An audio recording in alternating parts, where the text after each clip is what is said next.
திட்டக்குடி கல்வெட்டு, தமிழர்களுக்கான கல்வெட்டுகளில் திட்டக்குடி கல்வெட்டு ஒன்று.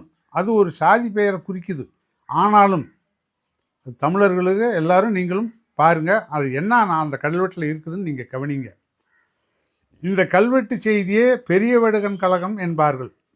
அந்த திட்டக்குடி கல்வெட்டு எப்போ? கிபி 1122 1338 வரையெல்லாம் அதுக்கு வரலாறு இருக்குது.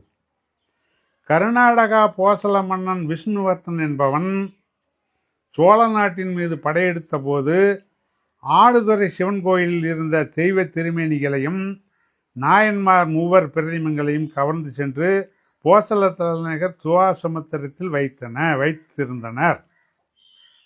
இங்கேருந்து ஆடுதுறையில் இருந்த சிவன் கோயிலில் இருக்கிற பிரதிமங்கள், அந்த மூவேந்திரனுடைய பிரதிமங்கள்லாம் எடுத்துக்கிட்டு போய் அவங்க வச்சிருக்கிறாங்க. பின்னர் இதை அறிந்த வீரநாராயணன் பேரேரிக்கு மேற்கு, இதெல்லாம் நாங்கள் வரலாறுல இன்னைக்கு வரையலாம் அங்கே குலதெய்வத்தை நாம் அடித்தளமாக வச்சு கும்பிட்டுக்கிட்டு இருக்கிறோம். அதெல்லாம் நீங்கள் கவனிக்கணும். இதை நான் சொல்கிறது எங்கேயோ சொல்கிறான்னு நீங்கள் நினைக்காதீங்க. இதை நான் கவனமாக பாருங்கள். வீரநாராயணன் பேரேரிக்கு மேற்கு, பச்சைமலைக்கும் கிழக்கு, காவேரி ஆற்றுக்கும் வடக்கு, பெண்ணை ஆற்றுக்கும் தெற்கு, இதன் மத்தியில் யார் இருந்தாங்க? இதன் மத்தியில் வாழ்ந்த குறுக்கையில் காணியுடைய பள்ளிகள் தான் அவங்க. தெளிவாக கல்வெட்டு அப்படி தான் பேசுது.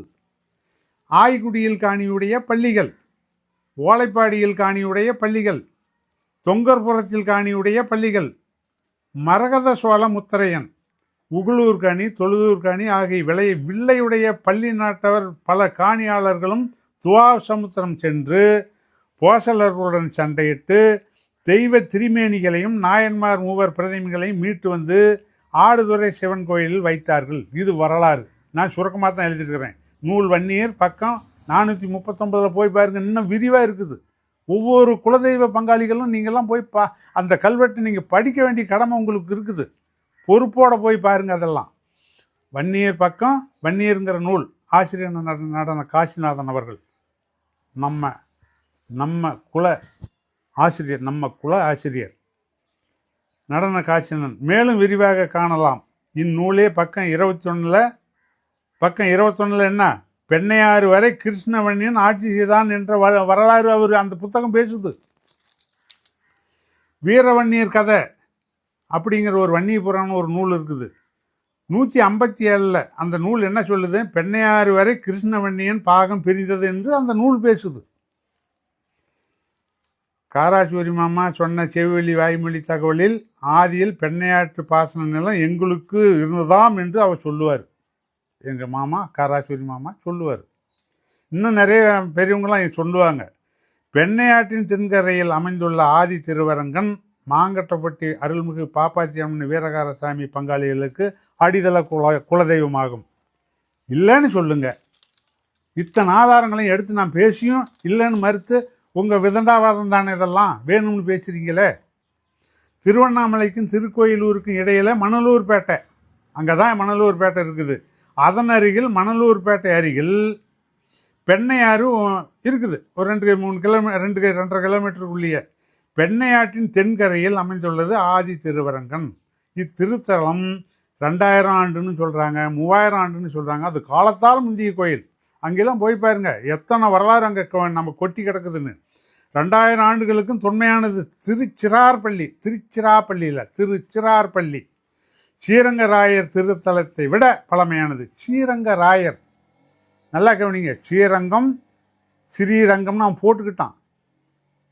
திருச்சிராப்பள்ளி, திருச்சி, இன்னைக்கு திருச்சின்னு சுருக்கமாக சொல்கிறோம். அந்த சிறார்பள்ளி அது ஒரு வரலாறே அதில் இருக்குது. திருச்சிராப்பள்ளி அப்படின்னாவே அது ஒரு வரலாறு புதஞ்சி கிடக்குது. ஸ்ரீரங்கராயர் நம்ம திருவரங்க, நம்ம முல்லைத்தனை ஆயன், அவனுக்கு வரலாறு கிடக்குது.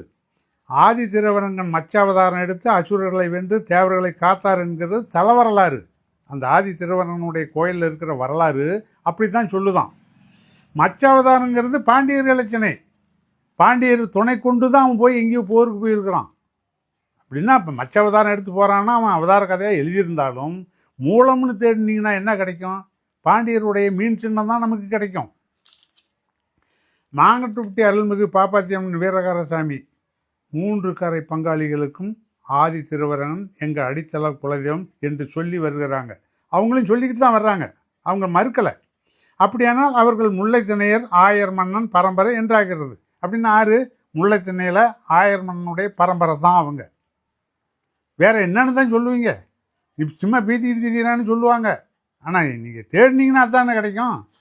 ஆயர் மன்னன் பரம்பரைன்னு சொல்லும்போதே முல்லைத்திணையர் என்றாலே ஆணிரை வளர்க்கும் பெருமாள் குடியினர் என்றாகிறது. மாடு, அவங்கெல்லாம் மாடு பசுமாட்டை சாமியாக நினச்சி வளர்த்துவாங்க. அவங்க இன்றைக்கும் இருக்கிறாங்க, இன்றைக்கும் தாசாந்தரம் செய்யறோம் அந்த குடியில் இருக்கிறாங்க. அவர்களுக்கு பெண்ணையாற்றின் தென்கரையில் பாசனம்லாம் இருந்ததாக சொல்லப்படுகிறது. அப்படியானால்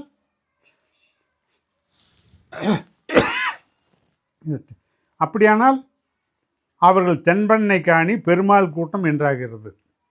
ஐயன்மீர் அடியன் கல்வி அறிவற்றவன். ஒரு ஆர்வத்தினாலேயே பல நூல்களை நம்ம பெரியவங்க இயற்றின நூல்களை நான் பார்த்து இதெல்லாம் இந்த தகவலாம் கிடைக்கும்போது எனக்கு பரவசமாக இருக்குது, வெளியே சொன்னாவாச்சின்னு இருக்குது. அதனால் நான் குறித்து வச்சிருக்கிறேன். எந்த தகவலில் இந்த தகவலில் பிழை இருப்பின், பிழை இருக்கலாம், சரியாக இருக்குதுன்னு நான் சொல்ல வாதிட வரல. அப்படி பிழை இருந்தால் என்னை மன்னிச்சுங்க. இனி அவங்க குல பெரியோர்கள் சொன்ன தொகுப்பு எங்கிட்ட தனியாக இருக்குது. அந்த தொகுப்புகள்லாம் அடிக்குறிப்புகளாக எழுதி நான் நூல் அச்சிட்டு வெளியிடணும்னு ஆசை.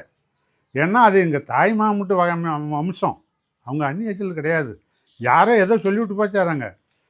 அதனால் அருள்மிகு பாப்பாத்தி அம்மன் வீரகாரசாமிங்கிற தலைப்பில் நான் ஒரு நூல் எழுதுற முயற்சி செஞ்சுக்கிட்டு இருக்கிறேன். நீங்கள்லாம் கொஞ்சம் ஒத்துழைப்பு கொடுங்க. அந்த பாப்பாத்தி அம்மன் குலதெய்வ வரலாறு தெரிஞ்சவங்க அந்த செய்தி எனக்கு கொடுத்து உதவுங்க. அதை நான் நூலாக அச்சிடுறேன். அதனால் நம்ம யாரோ தலை வரலாறு எழுதி வச்சுக்கிட்டு இருக்கிறான், நம்ம குலதெய்வத்துக்கு நாம் எழுதாத யார் எழுதுறது? அதனால் சான்றோர்கள் பெரிய வீட்டுக்காரங்க இருக்கிறாங்க, 3 கரை பங்காளிங்க இருக்கிறாங்க, அதில் தலைச்சிறந்தவங்க இருக்கிறாங்க. பாப்பாத்தி அம்மன் கோயில்லையும் எழுத்தாணி ஏடு வச்சிருக்கிற சன்னியாசி முனி இருக்குது. அப்படின்னா அந்த பரம்பரையில் படித்தவங்களும் அவங்க இருந்திருக்கிறாங்க. இல்லாத அந்த சிலையை அவங்க வைக்க மாட்டாங்க. அதனால் யானைப்பாகன் வீரக்காரன் நண்டு முட்டி குச்சோடு இருப்பான், அந்த நண்டு முட்டி எடுத்துக்கிட்டாங்க. அது என்னத்துக்கு எடுக்கணும்? அதை எடுத்தால் வரலாறு மாறுதா இல்லையா? நண்டு முட்டி அவன் தோளில் மாட்டிக்கிட்டு இருப்பானே. நம்ம வீரவண்ணி இருக்குதான், பள்ளிங்க தான் அவங்க தான் அதை நண்டு பிடிக்கிற பள்ளிங்க தான். ஏன் அதை மறைக்கணும்? நெஞ்சை நிமித்திக்கிட்டு சொல்லலாமே, தப்பு இல்லையே. அதனால் இந்த வரலாற்றை கொடுத்து உதவுங்க. நன்றி.